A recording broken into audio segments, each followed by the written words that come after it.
Climate justice for me means that one can rest without feeling like the world will end. In my home country that are facing the severe impacts of climate change every day, having the fact that they haven't contributed too much to the carbon emissions, yet they are the ones that are facing bad effects. We're tackling the climate crisis not from just a scientific or political perspective, but really from a people-centered perspective. Redressing that where we need to, bringing those communities into the fold, recognizing that solutions lie in some of these communities and people who have long been fighting this issue. It means accountability. It's not just curbing illicit financial flows, paying equitable tax and rehabilitating the environment, but also legacy beneficiation that exploited previous generations. Those of us, especially on small islands in countries that are being devastated by climate crisis, it is everywhere. The fossil fuel industry has made it super hard to come up with visions for the future that continue to prop up multiple sites of oppression. We're consistently talking about the issues of global capitalism, the investments in the tourism industry,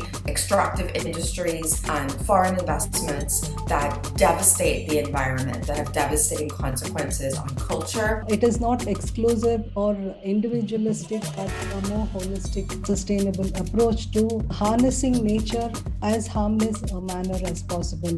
For any compensation on the family property to be considered on a woman, and the Ugandan's law, it must be a woman that is legally married.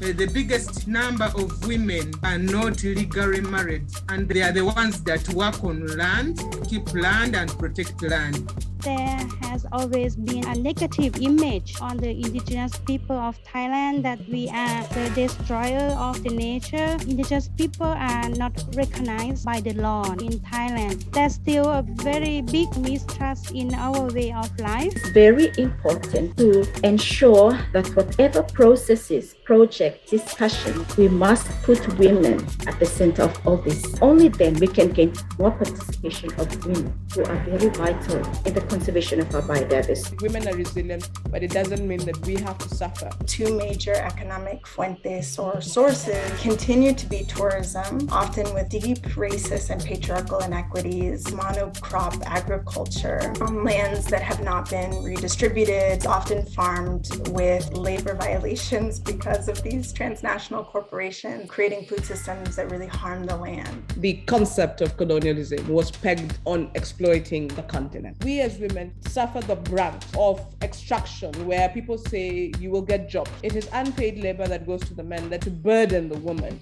and to burden the women from the global south more to continue extracting their resources, to extract their culture, to extract their soul. Having a sustainable, climate resilient economies and also communities, because climate change and environmental challenges are having a far-reaching impact on economies, jobs, and social development. We need to revalue our relationship with energy. This involves a major paradigm shift in relation to how we conceive energy in relationship with the environment. The Global Green New Deal is a Eurocentric package imposed on the global south. The Build Back Better, that we're hearing over and over again. The Great Reset. Again, who is it benefiting? I don't believe climate-induced disasters are natural. They have a cause which is embedded in capitalism as a mode of production. Power of transnational corporations having overwhelming impacts in our globalized world. We have also seen them actively and persistently blocking the real solutions, both in the COVID crisis but also in the climate crisis. It would be critical for a Green New Deal to be global,